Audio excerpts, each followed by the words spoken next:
Hello everybody, my name is Nick Boddington, co-founder of Opt4.co.uk.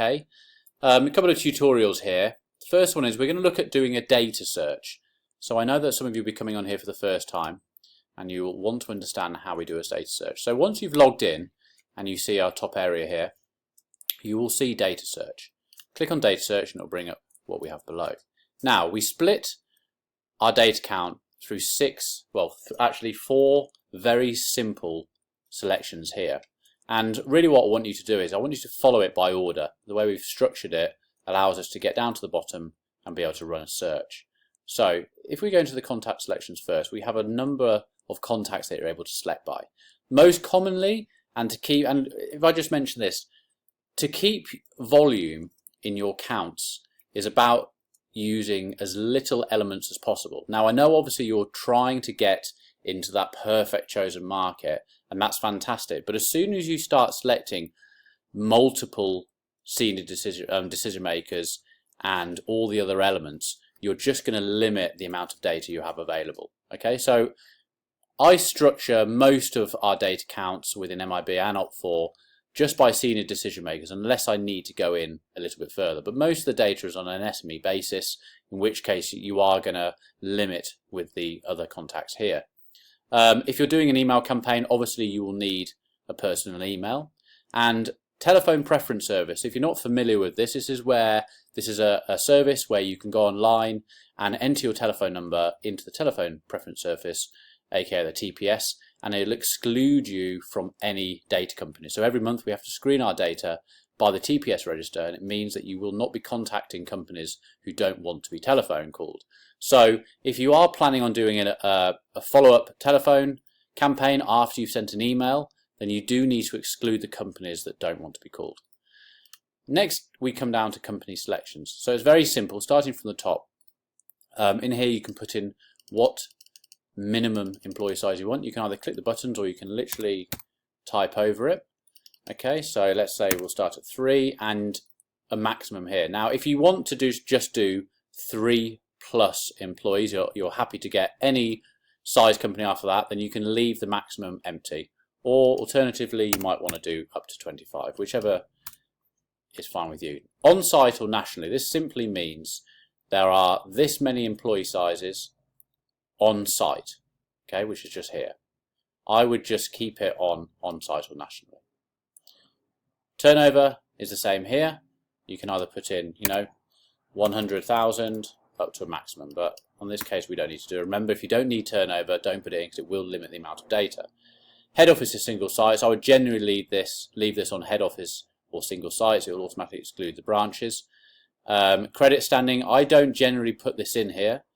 You can if you want, but remember, if you do want excellent and good all the time, you're going to limit the amount of companies under here that might buy from you. We all know that people will still buy even if they've got a poor credit rating. You just want upfront payments. So I would generally leave that blank. Websites is yours. Obviously, this is quite a rare thing that we get selected on. I would keep it as a no unless you are literally a website designer and you're looking to target people who don't have a website. I would keep it on no preference. Legal status, again, not something I generally select on. Import, again, nothing I generally select on. And then you have one here, which is we do have a number of clients who want to contact call centers and stuff, and you can just has a call center on site. So I would leave all that as it is. So we're just going to basically look at head offices and single sites with 3+ employees.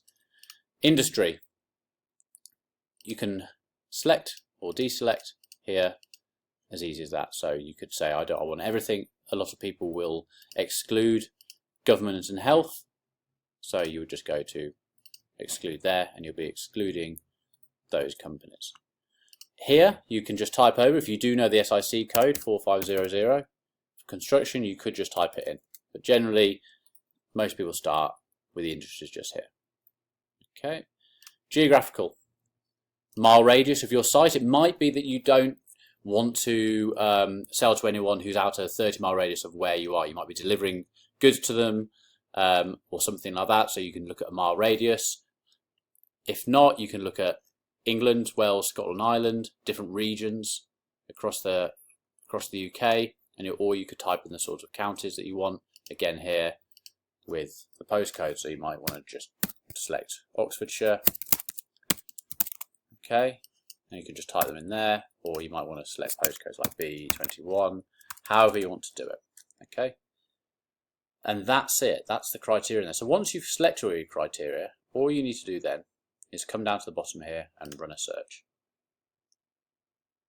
Take a couple of seconds and it will come up with our search criteria. So we have here 77, just under 77,500 companies with 3+ employees with a personal email address, excluding government or health. They're not on the TPS register, all with an email and a senior decision maker. And down here we'll just give you some analysis of the names in there. We select on senior, so it's all senior. We have the employees on site, so it gives you a breakdown here of where the amount of people are based. So in the 1 to 10 market is where 41,000 of those 77 are based. Nationally, some miscellaneous here, how many at head office, how many at sole site, etc. And go. This is quite nice, where we can see where most of those companies are based, and down by postcode. So that's basically it. Now if you wanted to download that data, all you need to do is come back here and go down to download data. You'll see up here that I have in my account 3,000 credits available. So there are obviously 77 to go from, so I wouldn't be able to download all 77. I'd only get there. So if I was to go to download data, I would go into the shipping format, which would just be split contacts. I want to just keep it as that, one contact per row, ideally, as it says, for uploading to email platforms.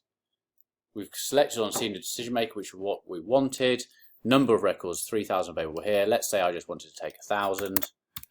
I could just take 1,000. Now when I download, it won't press now, but if I downloaded, that would end up being 2,000 records. You then take delivery of the 1,000 and it leaves your account. You then have another 2,000 to play around with. Okay, that's basically it. And on the other videos, I'll show you how to format the data and do some other things. So that's it for now. Cheers, bye.